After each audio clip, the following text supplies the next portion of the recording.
Dans l'histoire, il y a toujours eu deux France, celle de la collaboration et celle de la résistance. Aujourd'hui, au départ de Barbès, en ce 21 avril, jusqu'à la place de la République, vous êtes la France de la résistance.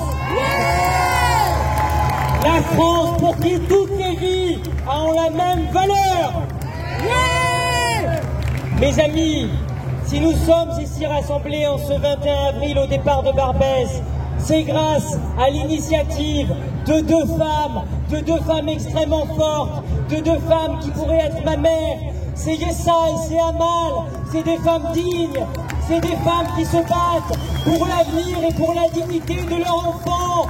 Et aucune armée ne fera face à la puissance de ces deux femmes, face à la puissance de nos mères.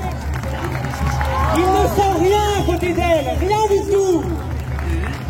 Mes amis, si nous sommes là aujourd'hui, c'est parce que beaucoup trop d'enfants, gitans, noirs, arabes, sont morts dans le silence. Aujourd'hui, on ne se tait plus. Aujourd'hui, plus personne ne disparaîtra dans le silence.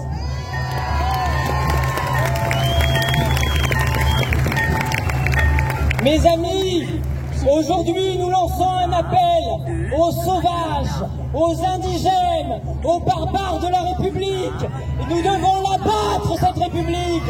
Nous devons abattre ce système raciste qui, dans sa nature, vit de l'exploitation de ceux qu'il marginalise, de ceux des quartiers populaires, de ceux des ex-colonies, de ceux qu'ils appellent les Outre-mer. Mes amis, dans la vie, il n'y a qu'un chemin, c'est celui de la résistance, c'est celui que nous allons emprunter.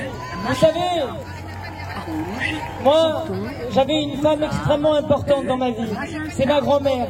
Elle s'appelait la biche parce que chez nous, chez les voyageurs, chez ceux qu'on appelle les gens du voyage, il y a le nom qui est à l'état civil et puis il y a le nom qu'on se donne. Et cette femme, elle était extrêmement forte, elle était extrêmement digne.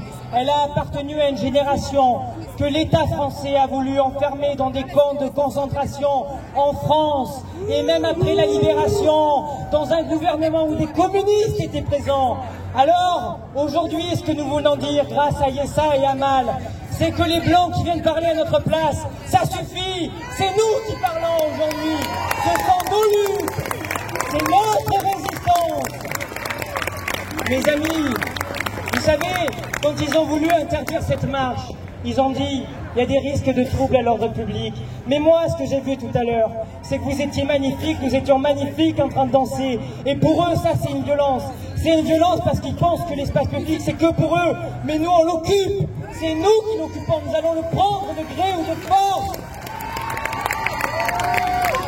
Les amis, je vais conclure parce qu'il le faut en citant de très sages paroles, celles d'un grand bonhomme, et il en faut encore beaucoup. Il s'appelait Malcolm X, et il disait, si vous n'êtes pas prêt à mourir pour elle, sortez le mot liberté de votre dictionnaire. Voilà ces sages paroles, voilà le chemin que nous devons emprunter. Et alors, je termine juste en disant que ces paroles de Malcolm X, moi, vous savez, à l'âge de 14 ans, je suis arrivé en politique par le feu. Je suis arrivé en politique grâce au mouvement des Gilets jaunes. Alors qu'en tant que gamin de Gétan, j'étais pas du tout dédié à ça. Ils ont fait couler le sang, ils ont tué Zineb, ils ont éborgné Jérôme et tant d'autres.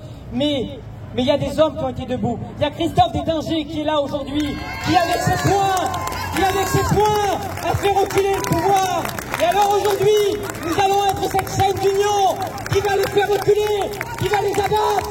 Debout, les amis, toujours debout. Jamais à genoux, Nunez, Macron, toute cette bande de merde, Netanyahou, Biden, vous allez finir dans les poubelles de l'histoire, dans les poubelles de l'histoire.